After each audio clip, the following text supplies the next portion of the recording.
नमस्कार दोस्तों, स्वागत है आपका अपने YouTube channel maker of modern teacher पर। तो जैसा कि आप सब स्क्रीन पर देख पा रहे हैं, आज हम पढ़ने जा रहे हैं सामाजिक विज्ञान शिक्षण विधि के अंतर्गत निरीक्षण विधि के बारे में। कल हमने लास्ट क्लास में विचार विमर्श विधि पर चर्चा की थी। आज हम लोग निरीक्षण विधि को अच्छे से जानने का प्रयास करेंगे। ये प्रश्न भी 2 बार पूछा गया अभी तक झारखंड डीएलएड की परीक्षा में 12 नंबर के लिए। तो देखिए, प्रश्न है कि निरीक्षण विधि का वर्णन करें। तो निरीक्षण विधि का वर्णन करें, पहले उत्तर बनाएंगे आप, इसका परिचय लिखेंगे। तो परिचय में हम इसका समझ लेते हैं कि क्या क्या है। कि निरीक्षण विधि का अर्थ होता है अवलोकन या देखकर सीखना। किसी भी वस्तु को जब हम गहनता पूर्वक, चिंतन पूर्वक, मनन पूर्वक देखते हैं या अवलोकन करते हैं, तो इसका अर्थ हुआ निरीक्षण करना। अमेरिका में इस पद्धति का प्रचलन 19वीं शताब्दी के अंत में शुरू हो गया था। सर्वप्रथम कहाँ शुरू हुआ था? अमेरिका में। इसका उपयोग परंपरागत शिक्षण पद्धतियों के दोषों को दूर करने हेतु किया गया था। इस विधि के अंतर्गत कक्षा में पूर्व निर्धारित कार्य के संबंध में निरीक्षण किया जाता है। मतलब कि कार्य पहले से ही शिक्षक शिक्षिकाएं निर्धारित कर देती हैं कि बच्चों को क्या विषय, किस टॉपिक का निरीक्षण आज करना है। अब उस पर निरीक्षण करते हैं। इस विधि में शिक्षक निर्देशक की भूमिका में होता है। उसका काम सिर्फ बच्चों का मार्गदर्शन करना है। ठीक है। अब इसीलिए इसे जो है ना, निर्देशित अध्ययन पद्धति भी कहा जाता है। सामाजिक विज्ञान में इस पद्धति के प्रयोग हेतु पर्याप्त अवसर है। मतलब कहा जाता है सामाजिक विज्ञान शिक्षण में जो है ना, इसको हम बहुत अवसर में प्रयोग कर सकते हैं। इसमें विद्यार्थी को पहले से ही कार्य निर्धारित करके दे दिया जाता है।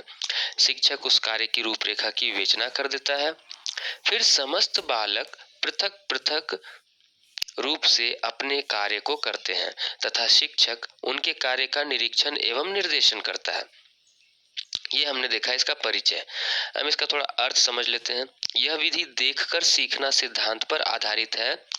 इसलिए निरीक्षण से तात्पर्य है किसी वस्तु, घटना या स्थिति का सावधानी पूर्वक अवलोकन करना।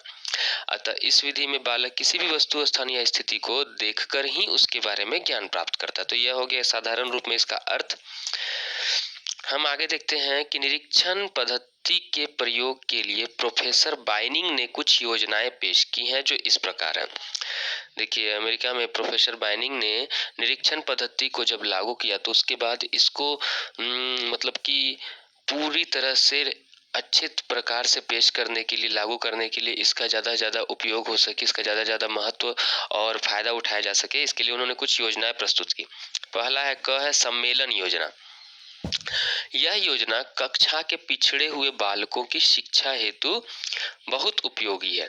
इसमें विशेष सम्मेलनों का आयोजन कर उनकी व्यक्तिगत कमियों को दूर किया जा सकता है। सम्मेलन योजना के दौरान जो है ना, शिक्षक शिक्षिकाएं कक्षा का सभी बच्चों को एक जगह एकजुट कर करके फिर उसके बाद उनको कुछ करने के लिए देते। तो इसमें हम देखते हैं कि विशेष सम्मेलन का आयोजन करते हैं। विशेष सम्मेलन में हम क्या करते हैं कि जो कमजोर, एकदम मतलब कि जो थोड़ा उतना अधिक तीव्र बुद्धि से नहीं सोच पाते हैं, वैसे बच्चों की कमियों को दूर करते हैं। ख है विशिष्ट शिक्षक योजना।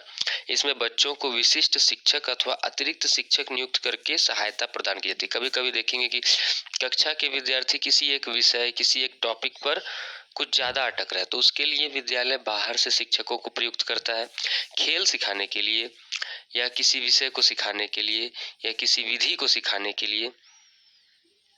अगला है काल विभाजन योजना। इसमें बच्चों को निरीक्षण करने हेतु एक समस्या या विषय या कार्य दे दिया जाता है। जब वे अपने कार्य में लग जाते हैं तो एक शिक्षक उनका निर्देशन करता है तथा एक शिक्षक उनके द्वारा किए जा रहे निरीक्षण कार्य का मूल्यांकन करता है। दूसरा है माने कि चौथा है घ नंबर द्विकाल योजना। इस योजना को मेवेल ई सिम्पसन, ये शिक्षा शास्त्री का नाम है, द्वारा 90 मिनट के समय में बांटा गया है। इस योजना के अंतर्गत इसमें पहले पुनरावलोकन 25 मिनट, जो एक कार्य किया जाएगा शिक्षक के द्वारा, समूह के द्वारा, उस कार्य का बाकी बच्चे पुनरावलोकन करेंगे 25 मिनट। फिर कार्य समर्पण, देख करके दोबारा उस कार्य को करेंगे 25 मिनट तक। फिर अभ्यास 5 मिनट का, फिर प्रदत्त कार्य का अध्ययन, जो कार्य उन्होंने किया उस कार्य को पूरी तरह से पढ़ेंगे, उसमें कैसे कैसे उन्होंने किया। 5वां है सामयिक योजना। यह योजना क्रमिक रूप से प्रयुक्त न होकर सामयिक रूप से उपयोग में लाई जाती है, मतलब यह कभी कभी प्रयोग में लाई जाती है। तो यह हमने देखा, ये क्या बोलते हैं, योजना, निरीक्षण विधि के लिए लागू की गई योजना है जो प्रोफेसर बाइनिंग के द्वारा लागू की गई थी। अब हम देखते हैं निरीक्षण विधि के गुण। गुण में पहला नंबर है वैयक्तिक विभिन्नता के अनुकूल शिक्षा प्रदान की जाती है। इसमें हम पहले बच्चों की विभिन्नताओं को समझ लेते हैं और उस विभिन्नता के अनुरूप ही बच्चों को शिक्षा देते हैं। पिछड़े बालकों की शिक्षा हेतु उत्तम पद्धति है। इस शिक्षा पद्धति का एक सबसे बड़ा फायदा होता है कि जो बच्चे थोड़ा देर से समझते हैं, जिनकी बोलते हैं कि मंद बुद्धि या विशेषकर उतनी तीव्र विलक्षण प्रतिभा वाले बच्चे नहीं हो गए या विशिष्ट आवश्यकता वाले बच्चे हो गए, तो उन्हें शिक्षा हेतु ये उत्तम पद्धति है।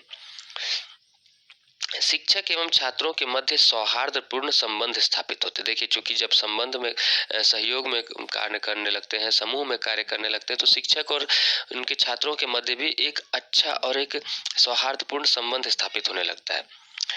छात्रों में विभिन्न कौशलों, रुचियों व आदतों का विकास होता है। छात्र तरह तरह की कौशलें, आदतें सीखते हैं। अनुशासन की समस्या को हल करने में मददगार होती है। तो ये जो है निरीक्षण विधि, अगर हम बच्चों को निरीक्षण करने के लिए दे दे तो वो अपने अपने कार्य में लग जाएंगे और इससे शिक्षक को जो है ना कक्ष में अनुशासन बनाए रखने में भी सहायता मिलती है। अब हम इसके दोष को भी देख लेते हैं कि निरीक्षण विधि के अंतर्गत कौन कौन से दोष पाए जाते हैं। तो पहला है, इसमें समय अधिक लगता है। ये बात सही है, खर्चीली है यह विधि थोड़ी, इस वजह से थोड़ा समय अधिक लगता है। और समय अधिक लगता है तो सामूहिक रूप से सबको सिखाना, तो ये बात भी है देखने लायक। फिर इस विधि में तार्किकता का अभाव पाया जाता है। तार्किकता यानी कि अब जो है, यदि बच्चे उतने तीव्र प्रतिभा वाले नहीं है, और सबसे बड़ी बात अगर कहा जाए तो छोटी कक्षाओं वाले बच्चे इसको अधिक अच्छे रूप से नहीं लागू कर पाते हैं, तो उनके लिए अनुपयुक्त हो जाता है। या थोड़े कम पिछड़े बुद्धि वाले बच्चे, वो भी इसको वैयक्तिक विभिन्नता के कारण नहीं लागू कर पाते हैं। तो हम देखते हैं कि ये सभी लोगों के लिए तो नहीं लागू हो पाता है। तो इस विधि में तार्किकता का अभाव पाया जाता है। इस प्रकार हमने देखा निरीक्षण विधि के बारे में संपूर्ण विस्तार से। तो अगली कक्षा में हम लोग देखेंगे समस्या विधि के बारे में। सामाजिक विज्ञान शिक्षण की एक और विधि है समस्या विधि। तब तक के लिए धन्यवाद।